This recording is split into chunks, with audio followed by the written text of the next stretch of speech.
The 2023 release horror psychological thriller flick film Consecration.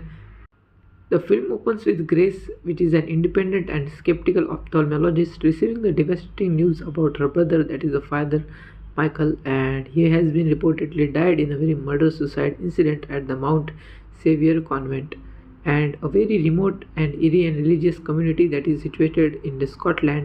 So when she arrives at the convent, Grace is immediately struck by its very unsettling, eerie, and very mysterious kind of atmosphere that is present. The convent is perched on a very remote cliffside and surrounded by a very desolate landscapes that amplify its isolation right there.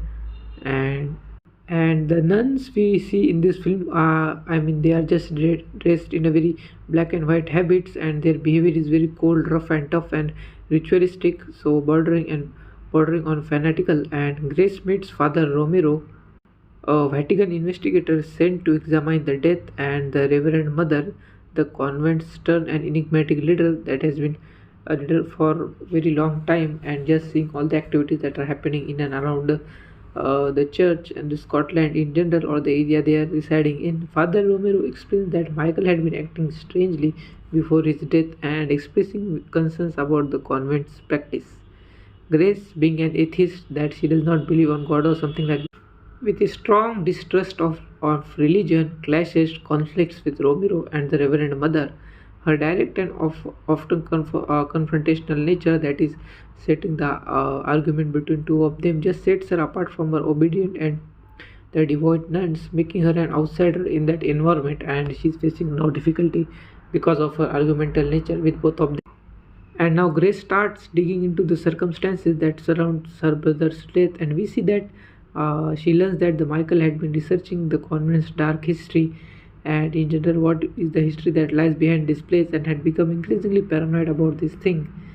And Grace explores the Michael's sparse quarters and discovers a very hidden journal that is filled with very cryptic notes and sketches. This writing just suggests that maybe Michael believed that he was being watched, and that the nuns were hiding something very sinister, something very darkful that he was unknown of.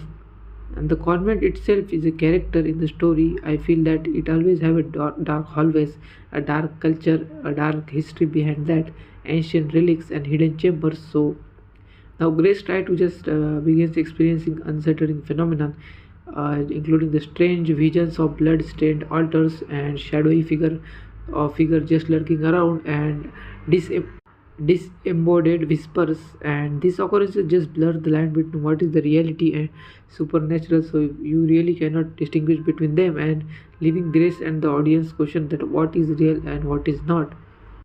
As Grave just dives deeper into this topic and do research on this, she often get the flashbacks and reveals her traumatic past. And she grew up in a very troubled household where her father was abusive, and often a kind of patriarchal. So this scene just provide, I think, insight into the Grave's character and the rejection of her religion. So as her father used scripture to justify his action, and one particularly harrowing the memory involves Grace witnessing her father's violent death, and event that left a very lasting impression on her for a lifetime. And these flashbacks are just interspersed with her investigation, so creating a very parallel between her childhood trauma and the oppressive atmosphere of the convent. So Grace's personal struggle add depth to her character, making it a very kind of a strong protagonist, making her determination to uncover the uh, truth even more compelling, and try to find out what is behind that and who is behind her brother's death. So this is the mission she is on right now. Now she uncovers disturbing information about the convent's history. That is, Mount Savior was built on a site that was associated with the ancient pagan rituals, and it really has a very long-standing reputation for supernatural occurrences, or something that is not felt naturally, something that is related to some kind of demon spirit, or this sort of things that is not just natural or we cannot perceive it. So these nuns believe that the location is a battleground between the good and evil, and they have adopted the extreme measures to purify themselves. including we see often these measures in videos of the film and in real life cases, even if you have heard of some of them that include the things like the exorcism or self flagellation. So now Grace discovers a hidden room that are filled with relics including human bones and blood-stained vestments. So she also finds evidence linking the convent to a series of very unsolved deaths over the years, suggesting that the Michael's death is a part of a very large sinister pattern. So Grace now just pieced together the puzzle, trying to solve it, and she begins to suspect that Michael was murdered for uncovering the convent's secrets, because that secrets are just supposed to stay safe. Stay safe. So the nun's behavior became increasingly erratic, increasingly irrational. So she realizes that they see her as a threat now, because here she kind of know a little bit secret about the convent. So the supernatural elements of the story just intensifies as Grace experiences more vivid and terrifying visions as the film progresses on, and she sees her brother Michael in ghostly form attempting to warn her. Her apparitions just lead her to uncover the hidden passage and long buried truths about the convent itself. Now Grace begins to question her own sanity, as the line between what is hallucination or what is real or what is not so real, what is supernatural, just becomes blur. And in one chilling sequence, we see that Grace just witnessing a ritual in which nuns surround a bloodied altar where she is brought there and chanting the prayers to ward off evil. They are just like chanting prayer and praying scene. We can see that the scene is filled with very unsettling imagery we see here, and including the nuns performing an act of self harm as a form of penance. So now Grace confronts the Reverend Mother, demanding answers, but the Reverend Mother now cryptically warns her to leave before it's too late. So we see here, and I think this scene really makes the film into a very strong and commendable job. Especially the scene sets a very kind of high bar, and I really like the scene. So in a shocking twist, it is revealed that the Grace had a very deeper connection to the convent's dark history as well. So it is also new to us as an audience. So we now begin to see that. So she is the reincarnation of a heretic who was executed centuries ago for defying the church. Kind of again linking the rebirth of her in new character of Grace from the older one, and the nuns believe that Grace carries a curse and that her presence has awakened now the evil forces or the so-called supernatural forces that have been trying to support.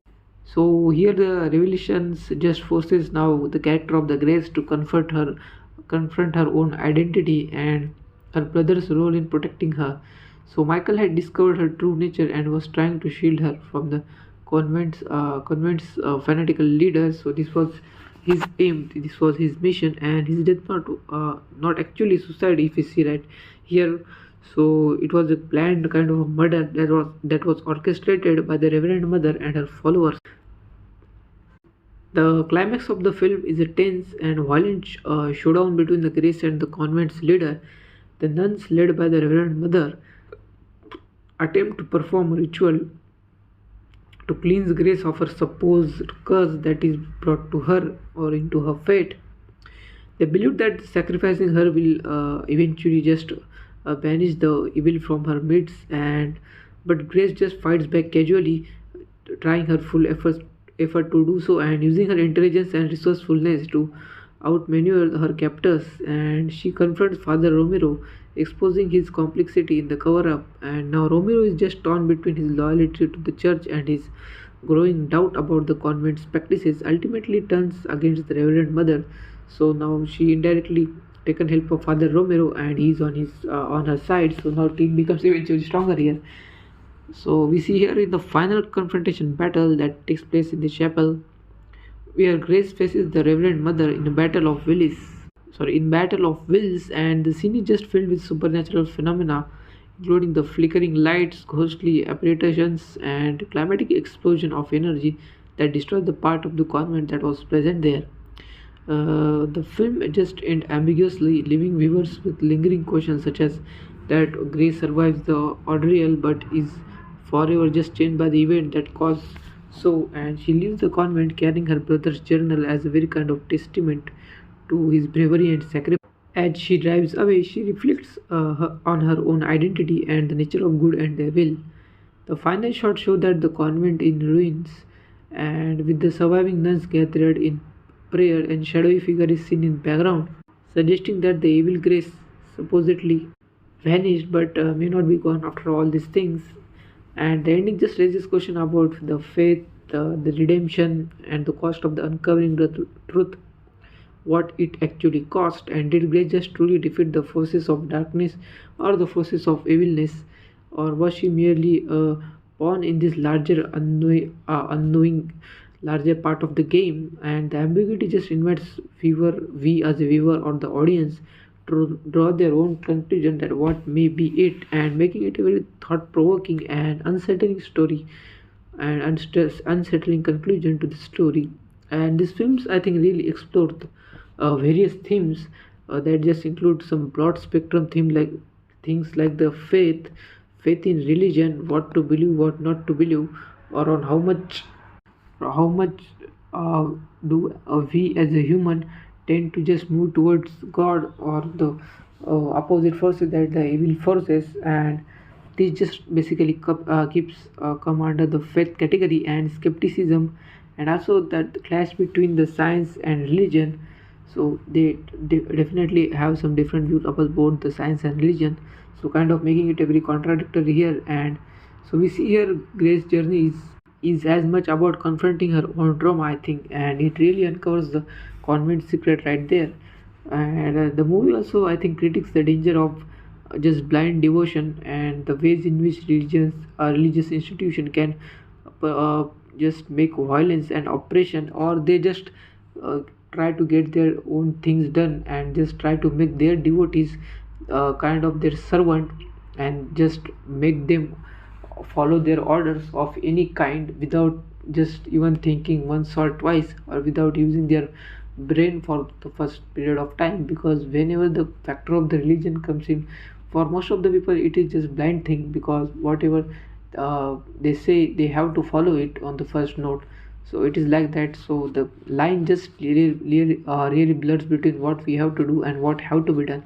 So this is the most important thing I think I learned from this movie, that blind devotion is just hopeless things, and I think no one should really do blind devotion to any kind of god or to any kind of faith in any kind of religion. You must always question that what is the motive behind it, what am I doing, what I am not doing, if I am doing it is right, or if I am doing it is wrong, what is the motive behind, and just all things that surrounds the religion things, I think. And now come to the topic. I think the supernatural elements in this movie that just serves as a metaphor for Grace's internal struggles, and just blurring the line between the psychological horror element that is present in the movie and the paranormal thriller element. So I think the film just leaves viewers questioning the nature of reality and the power of belief. So the movie was, I think, really good, and I do earlier mention that the scene where Grace is taken by the nurse, that scene just was really good. I mean, speaking technically, aesthetically, and overall cinematographically, the scene just really nailed it. I mean, Christopher Smith, the director of the film, is just, I think, great. I cannot find much of the fault in the movie, because the movie was, I think, really good, and it's a very good movie. So you can watch it, I think, even once or twice. So all the elements are placed in, and in this movie, I think I don't have any kind of issue even related with the pacing, because the movie gradually builds up.